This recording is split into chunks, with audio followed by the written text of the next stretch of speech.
Halo teman-teman, selamat datang di channel Audio Literasi. Kali ini, kita akan bahas teknik belajar agar gampang paham dan tidak mudah lupa. Yuk, dengarkan sampai selesai. Richard Feynman, seorang fisikawan jenius dan peraih Nobel, dikenal atas kontribusinya yang luar biasa dalam quantum electrodynamics. Namun, warisannya melampaui fisika. Ia menciptakan teknik Feynman, sebuah metode pembelajaran bidang apapun yang sangat efektif untuk memahami konsep baru, mendalami topik, dan mempersiapkan ujian. Teknik ini dimulai dengan memilih topik yang ingin kamu pahami. Langkah pertama ini tampak sederhana, tetapi sangat penting. Pilihlah sesuatu yang menarik dan relevan dengan kebutuhanmu saat ini. Setelah itu, pelajari topik tersebut secara mendalam. Bacalah sumber-sumber yang tersedia, dan buat catatan singkat menggunakan kata-kata sendiri. Catatan ini tidak hanya membantu kamu mengingat, tetapi juga menjadi dasar untuk langkah berikutnya. Kini, ambil selembar kertas dan tuliskan penjelasanmu seolah-olah kamu mengajarkan konsep tersebut kepada seseorang yang benar-benar awam. Gunakan bahasa sederhana, jelas, dan hindari istilah teknis yang rumit. Jika kamu menemui kesulitan saat menjelaskan, itu tanda bahwa ada bagian yang belum kamu pahami sepenuhnya. Kembali ke materi, pelajari ulang, dan ulangi prosesnya. Langkah selanjutnya, sederhanakan penjelasanmu lebih lagi. Gunakan analogi, ilustrasi, atau grafik untuk memperjelas ide yang abstrak. Contohnya, bayangkan elektron sebagai bola kecil yang berputar di medan magnet. Visualisasi seperti ini akan membantu kamu memahami konsep secara lebih mendalam dan kreatif. Apa manfaatnya? Teknik Feynman memaksa kita berpikir kritis, menggali pemahaman, dan memperkuat ingatan. Ketika kita mampu menjelaskan sesuatu dengan sederhana, itu berarti kita benar-benar paham. Richard Feynman percaya, jika kamu tidak bisa menjelaskan sesuatu dengan sederhana, itu artinya kamu belum memahaminya. Teknik ini bermanfaat tidak hanya untuk akademik, tetapi juga kehidupan sehari-hari, pekerjaan, dan bahkan komunikasi tim. Jadi, cobalah teknik Feynman. Jadikan belajar sebagai petualangan menarik. Dengan cara ini, kamu tidak hanya memahami dunia, tetapi juga menjadi lebih percaya diri dan kreatif. Langkah-langkah teknik belajar agar gampang paham dan tidak mudah lupa. Pilih topik dengan fokus yang jelas. Identifikasi kebutuhan, tentukan topik yang ingin dipelajari. Pastikan relevan dengan kebutuhanmu. Batasi cakupan, fokus pada bagian spesifik agar tidak kewalahan. Pelajari dengan memahami. Simulasi teknik belajar agar gampang paham dan tidak mudah lupa yang disesuaikan untuk pelajar Indonesia. Misalnya pelajar SMA yang sedang belajar materi sejarah Indonesia tentang proklamasi kemerdekaan tanggal 17 Agustus tahun 1945. Simulasi, belajar sejarah, proklamasi kemerdekaan tanggal 17 Agustus tahun 1945. Tentukan topik yang jelas, proklamasi kemerdekaan tanggal 17 Agustus tahun 1945. Misalnya, kamu ingin mempelajari peristiwa proklamasi kemerdekaan Indonesia yang terjadi pada tanggal 17 Agustus tahun 1945. Tujuan, memahami latar belakang proklamasi, peran tokoh-tokoh penting, serta dampaknya terhadap Indonesia. Kumpulkan sumber belajar, buku pelajaran sejarah kelas 12 atau modul online dari Kementerian Pendidikan dan Kebudayaan. Video di YouTube seperti, Proklamasi Kemerdekaan tanggal 17 Agustus tahun 1945, untuk penjelasan visual. Catatan kelas atau informasi tambahan dari guru dan teman-teman. Tips, pilih sumber yang mudah dipahami dan pastikan informasinya terpercaya. Catat dengan bahasa sendiri. Saat mempelajari, buat catatan dalam bahasa yang sederhana. Misalnya, Proklamasi Kemerdekaan Indonesia pada tanggal 17 Agustus tahun 1945 dibacakan oleh Soekarno di Jakarta. Proklamasi ini menandai kemerdekaan Indonesia dari penjajahan Jepang. Catatan lainnya, latar belakang, pendudukan Jepang, tekanan internasional, dan pergerakan kemerdekaan. Tokoh penting, Soekarno, Hatta, dan para pemuda. Waktu dan tempat, tanggal 17 Agustus tahun 1945, Jalan Pegangsaan Timur 56, Jakarta. Ajarkan kembali teknik Feynman.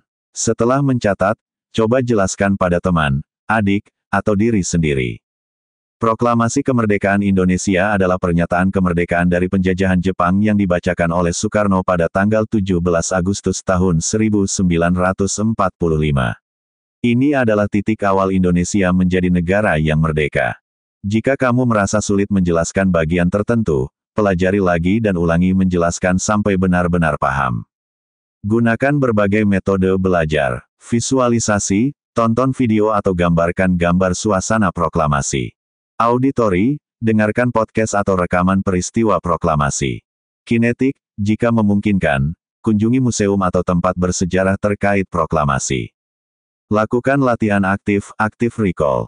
Cobalah jawab pertanyaan berikut tanpa melihat catatan.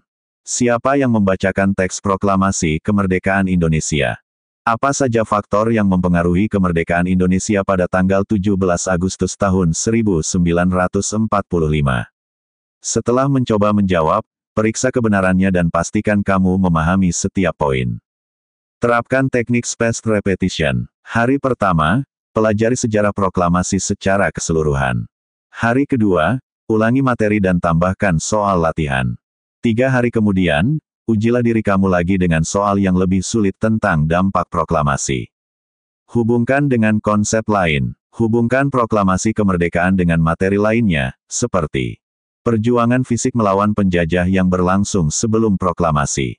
Peran Indonesia dalam dunia internasional setelah merdeka.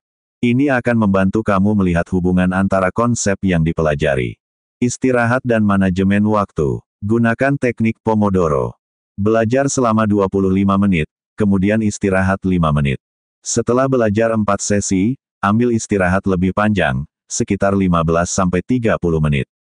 Evaluasi dan refleksi. Setelah belajar, tanyakan pada dirimu. Apakah kamu bisa menjelaskan kembali peristiwa proklamasi dengan jelas?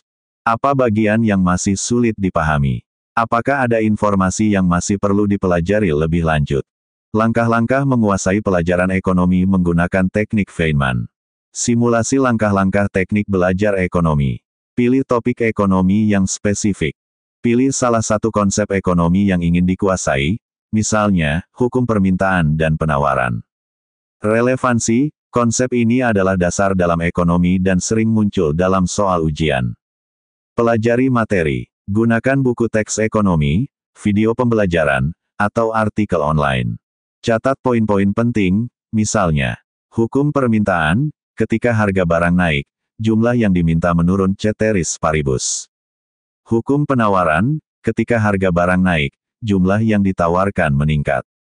Interaksi antara permintaan dan penawaran menentukan harga pasar. Tulis penjelasan dengan bahasa sederhana. Ambil kertas kosong dan tuliskan. Bayangkan kamu mengajar seseorang yang belum pernah belajar ekonomi. Contoh, permintaan adalah keinginan orang untuk membeli barang. Kalau harga naik, biasanya orang malas beli. Sebaliknya, penawaran itu dari sisi penjual. Kalau harga naik, penjual suka karena mereka bisa dapat untung lebih besar. Identifikasi bagian yang belum dipahami. Saat menulis, mungkin kamu kesulitan menjelaskan. Apa itu ceteris paribus? Mengapa kurva permintaan menurun? Cari jawaban di sumber lain untuk mengisi celah pemahaman ini. Sederhanakan dan gunakan analogi. Cobalah menjelaskan konsep dengan analogi.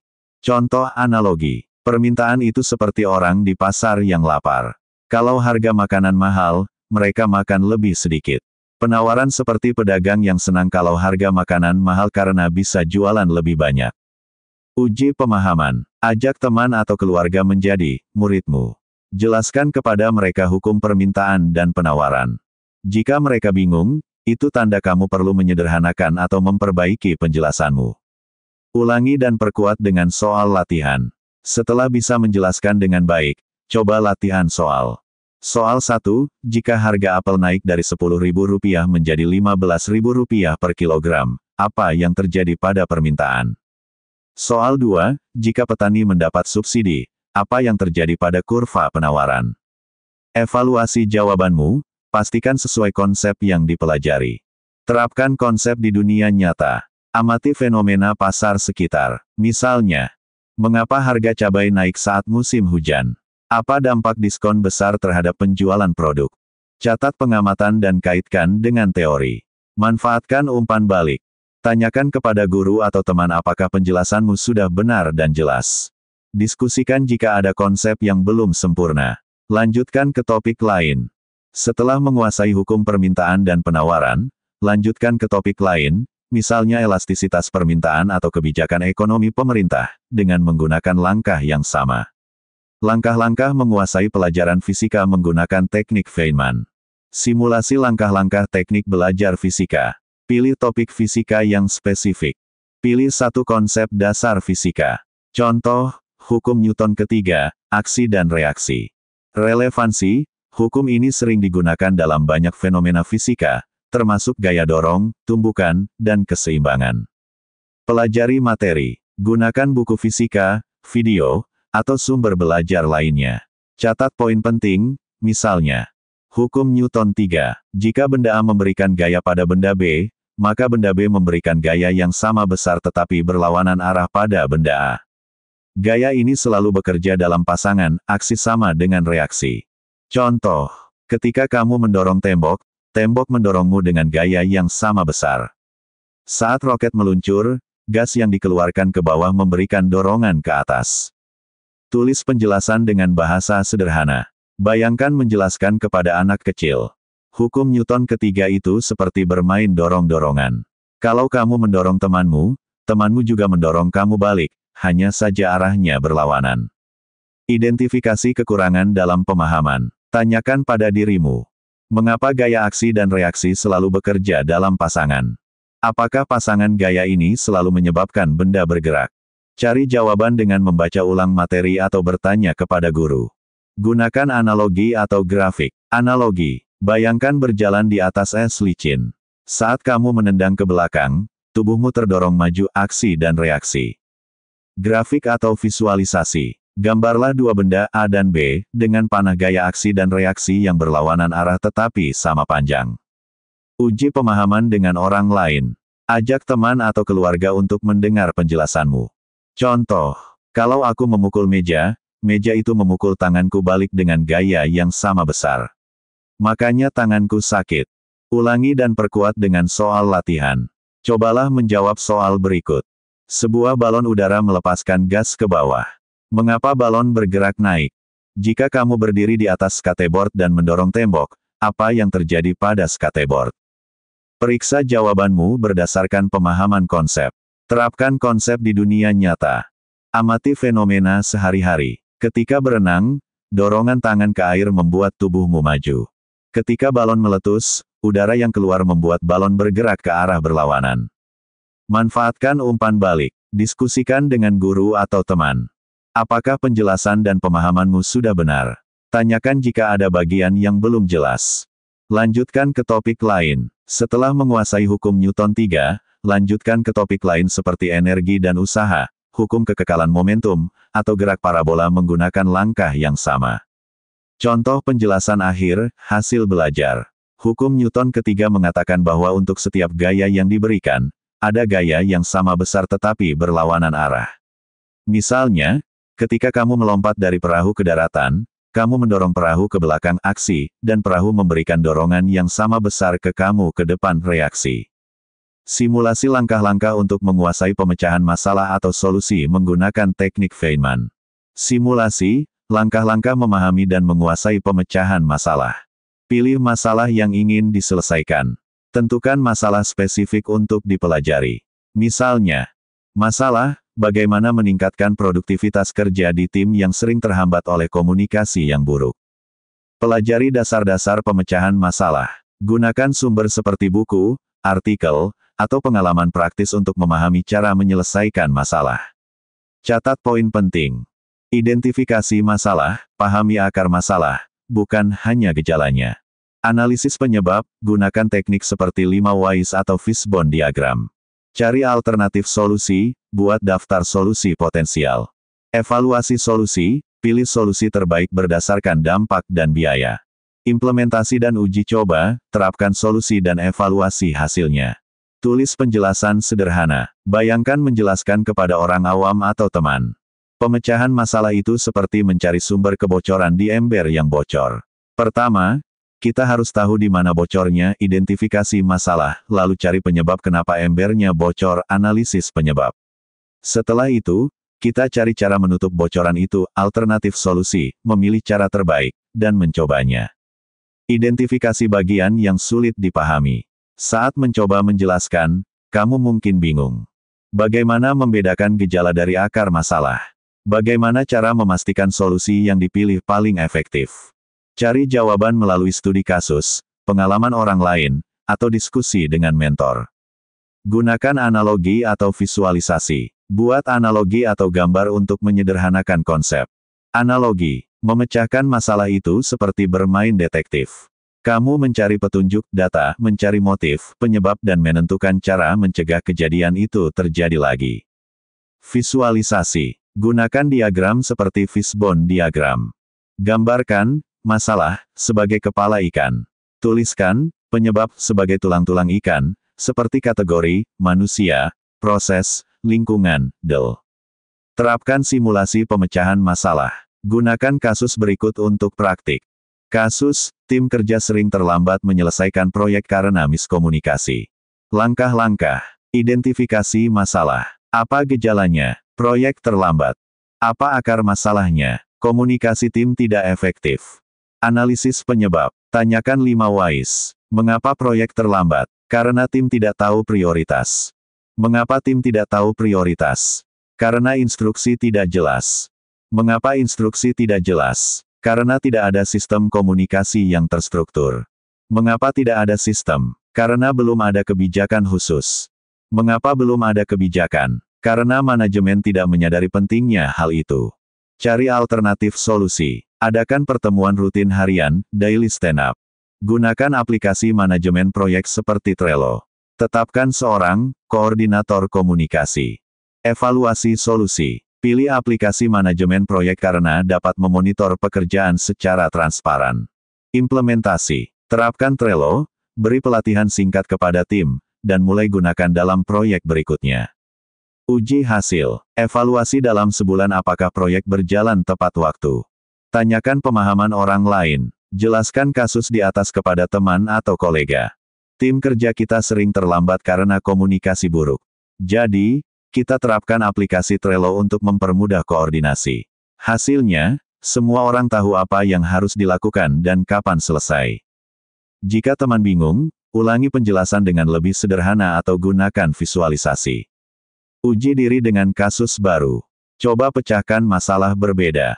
Kasus, bagaimana meningkatkan motivasi belajar siswa yang malas. Gunakan langkah-langkah di atas. Identifikasi masalah, siswa malas belajar. Analisis penyebab, kurangnya dorongan intrinsik, lingkungan belajar tidak mendukung. Alternatif solusi, berikan penghargaan untuk prestasi kecil. Ciptakan ruang belajar yang nyaman. Gunakan metode belajar interaktif seperti gamifikasi. Evaluasi dan implementasi. Review dan ulangi. Tinjau proses yang telah dilakukan. Apa yang berhasil? Apa yang bisa ditingkatkan? Jika masih sulit, ulangi penjelasan sampai benar-benar paham. Hasil akhir, pemahaman yang sederhana, langkah-langkah untuk menguasai skill dasar pekerjaan di kantor, dirancang untuk membantu pemahaman, praktik, dan penguasaan keterampilan seperti manajemen waktu, komunikasi, dan pengolahan dokumen. Simulasi, menguasai skill dasar pekerjaan kantor. Identifikasi skill dasar yang dibutuhkan. Tentukan keterampilan yang ingin dikuasai. Misalnya, manajemen waktu, komunikasi profesional email, rapat, presentasi. Penguasaan perangkat lunak Microsoft Office, Google Workspace. Pengarsipan dan pengelolaan dokumen. Kolaborasi tim. Pelajari dasar-dasar setiap skill. Baca panduan, tonton video tutorial, atau ambil kursus singkat untuk setiap skill. Berikut contoh langkah-langkah. Contoh skill 1, manajemen waktu. Pelajari metode seperti Pomodoro Teknik atau time blocking. Gunakan alat bantu seperti Google Calendar atau aplikasi manajemen tugas Trello, Asana. Contoh skill 2, komunikasi profesional. Pelajari format email profesional, gunakan sapaan formal, kalimat yang jelas, dan penutup yang sopan. Biasakan menyusun agenda sebelum rapat dan mencatat poin penting selama rapat. Contoh skill 3, penguasaan perangkat lunak. Praktikkan penggunaan Excel untuk membuat tabel data dan rumus dasar seperti sum, average. Gunakan Word untuk membuat dokumen resmi dengan format yang rapi, seperti surat atau laporan. Tulis penjelasan sederhana untuk setiap skill. Cobalah menjelaskan kepada diri sendiri atau teman. Manajemen waktu itu seperti membuat jadwal perjalanan. Kita perlu tahu kemana harus pergi, prioritas, kapan harus pergi, waktu, dan bagaimana mencapai tujuan dengan efisien. Alat bantu. Praktikkan dengan studi kasus. Berikut simulasi untuk praktik beberapa skill.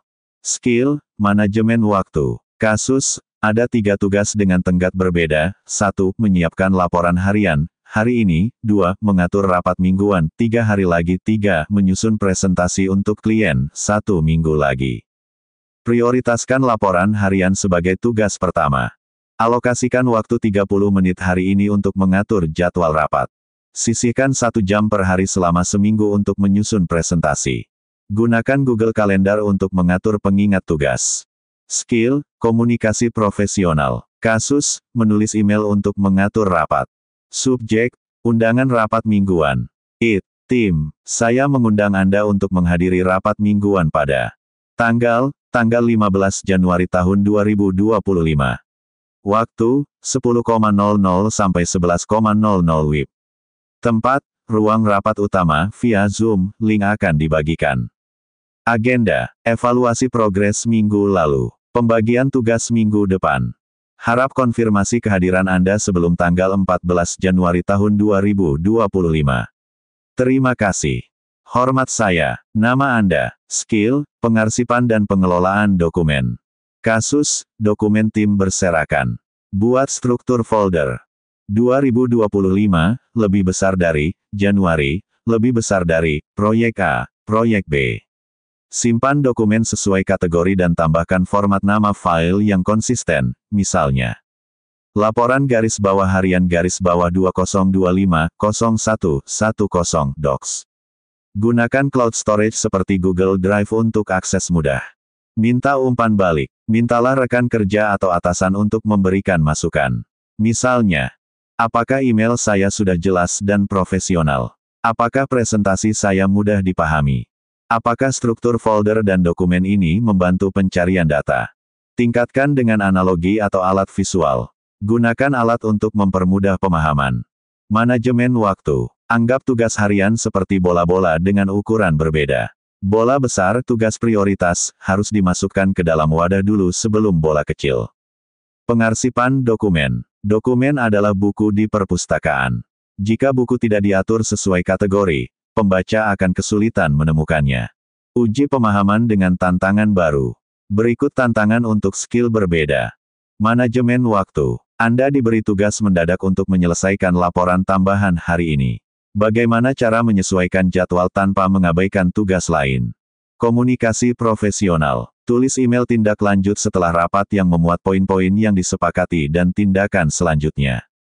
Pengarsipan. Buat sistem folder untuk sebuah proyek besar dengan banyak dokumen proposal, laporan, anggaran, presentasi. Evaluasi dan ulangi. Tinjau kinerja. Apakah kamu berhasil menyelesaikan tugas tepat waktu? Apakah dokumen atau email yang kamu buat mudah dipahami? Apakah sistem arsipmu mempermudah pencarian data? Jika ada kekurangan, ulangi proses belajar dan tingkatkan bagian yang perlu. Hasil akhir, pemahaman yang sederhana. Skill dasar pekerjaan kantor adalah kombinasi antara manajemen waktu, komunikasi efektif, penguasaan alat kerja, dan pengelolaan dokumen. Kunci keberhasilan adalah memahami prinsip dasarnya, mempraktikkan langkah-langkah dengan simulasi, dan memperbaiki kekurangan berdasarkan umpan balik. Pemecahan masalah itu tentang memahami masalah dengan jelas, mencari akar penyebab, dan memilih solusi terbaik. Kalau kamu gagal memahami akar masalah, solusi apapun tidak akan efektif. Dengan metode yang terstruktur, kamu bisa menemukan dan menerapkan solusi yang benar. Terima kasih sudah menonton. Jangan lupa like, share, dan subscribe. Tulis komentar di bawah jika ada pertanyaan atau pengalaman yang ingin dibagikan atau ide tema video selanjutnya. Sampai jumpa di video selanjutnya.